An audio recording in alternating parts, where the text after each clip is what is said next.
This week, it is really feeling like fall here on the homestead.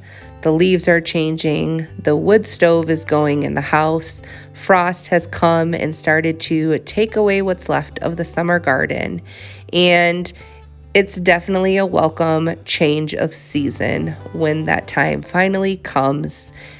I put the very last bushel or so of tomatoes in the roasters to can, and although I'm done with that specific crop, I'm still far from finished preserving for the season. However, today I was invited to share with you a little tour of my canning pantry. So I'm going to do that, kind of talk about what I've put away so far, what I still plan to preserve before the season is officially over with. I hope after you finish watching my tour that you will check out the others that are sharing their canning pantries as well. You can find the links in the description of this video, but joining me is Ruth Ann Zimmerman from Homesteading with the Zimmermans, Jessica from Three Rivers Homestead, and Angela from Absent Acres. All have videos coming out this weekend sharing a little tour of their canning pantries at this point in the year.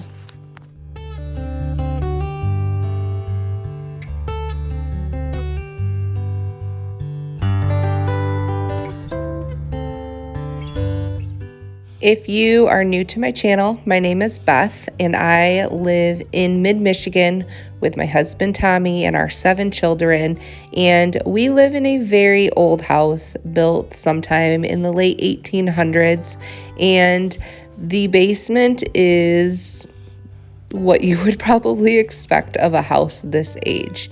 It's very kind of scary and sketchy. And until there was an addition added on in the mid-90s, it was actually only accessible by an outside cellar door. But thankfully now I have an actual stairway from our garage that leads to this poured wall storage area, which is where we keep a lot of our overflow food, both canned food and dry goods, and even our root vegetables.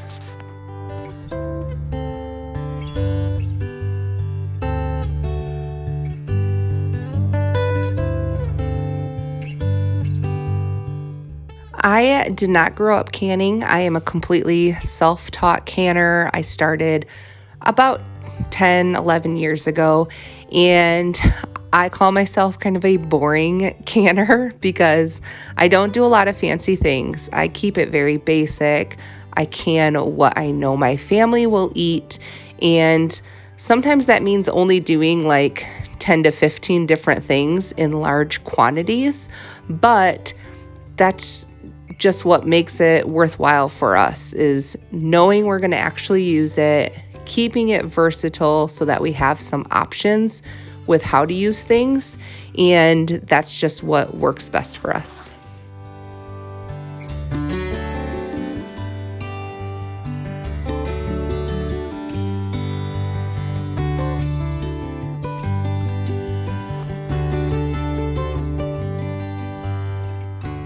I keep the bulk of my canned goods stored down here. I have just 1 or 2 of each item up in my kitchen, and I have them kind of sorted out by what they are. So all of my fruit is on the far left side.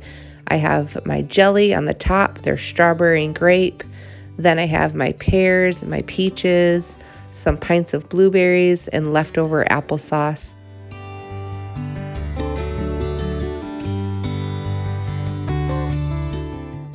On the opposite side, I have all of my tomato products. The majority of my tomato sauce is plain, so I can use it as a base for enchilada sauce, spaghetti, chili, whatever I want to.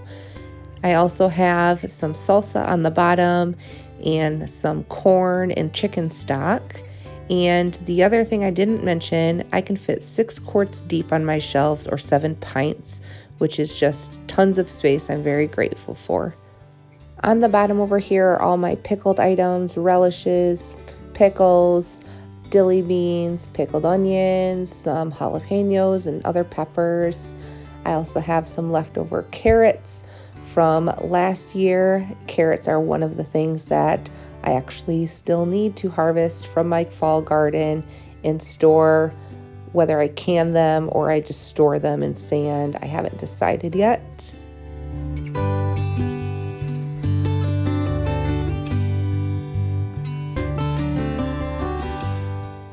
I've gotten pretty good about knowing how much we are going to use in 1 year of each item that I can.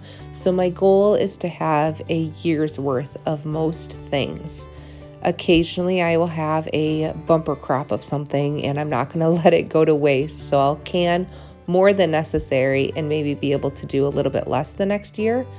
But for the most part, we are cycling through things here in 1, maybe 2 years max.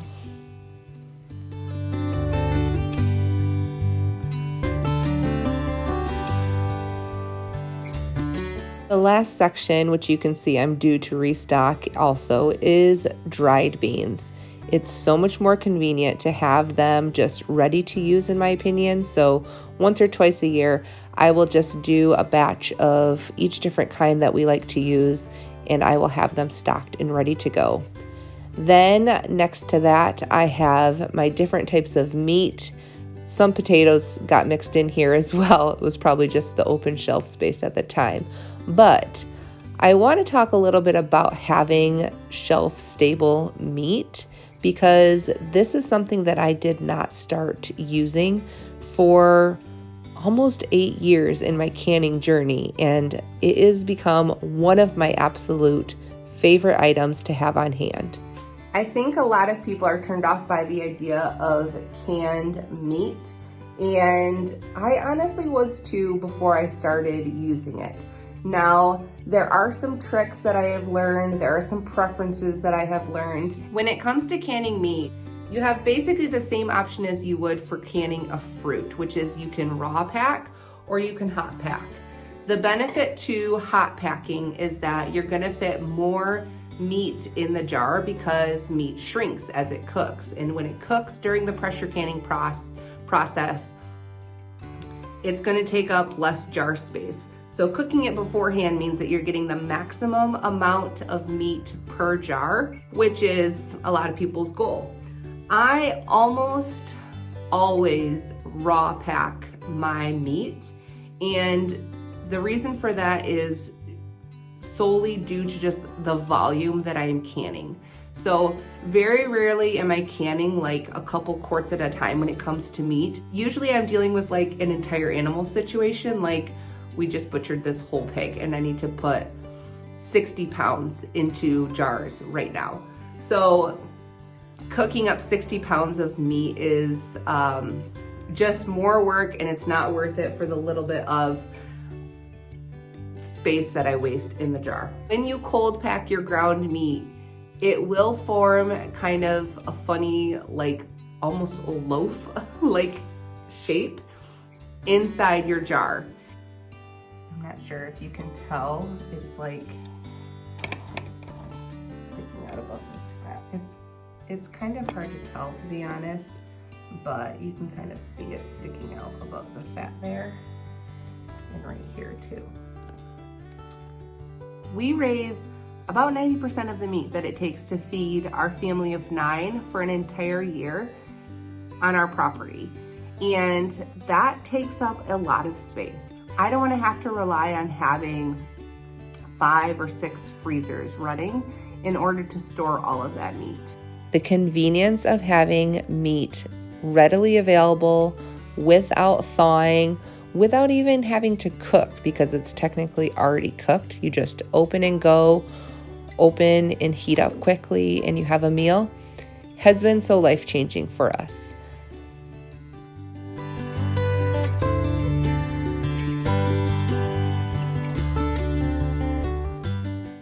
The other thing I have stored in this section that we rely heavily on is pasture-raised rendered animal fats. We have schmaltz, which is fat that has been rendered from our Freedom Ranger chickens. And then we also have a lot of lard. I think like 50 or 60 quarts of lard last year. And these are all that we have left from that. We use it for baking. We use it for cooking. It's much more economical for us than outsourcing for expensive olive oils or avocado oils. This is just what we prefer to use.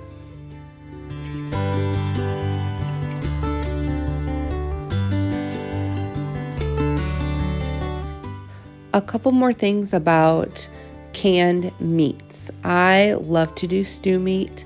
I love to do ground meat. I will do it seasoned. I will do it unseasoned. There are some meats that I don't prefer canned, like chicken or fish, where there's others that I feel like they are better when they're canned than if they're just frozen, such as venison or tougher cuts of red meat. If you are having trouble with the texture of canned meat, I highly suggest raw packing versus hot packing. I think there can be a little bit of overcooking that happens when you're hot packing the meat.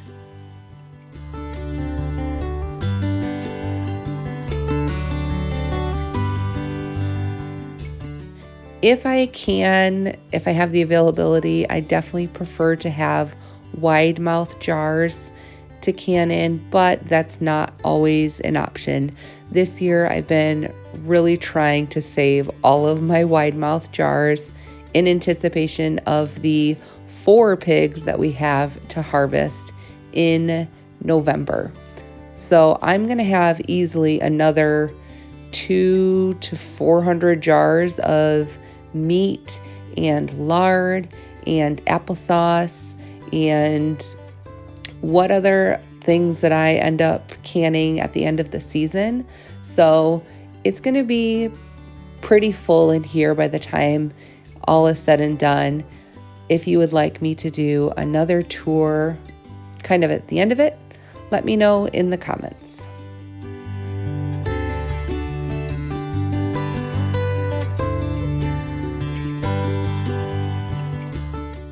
Thank you so much for stopping by. I hope you enjoyed a little tour of the canned goods that I've got put away for our family so far this year.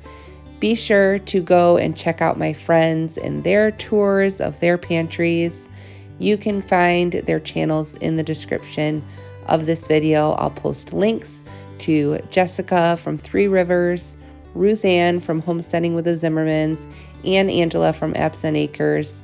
I know that you will love their channels just as much as you've liked this one. Talk to you guys soon.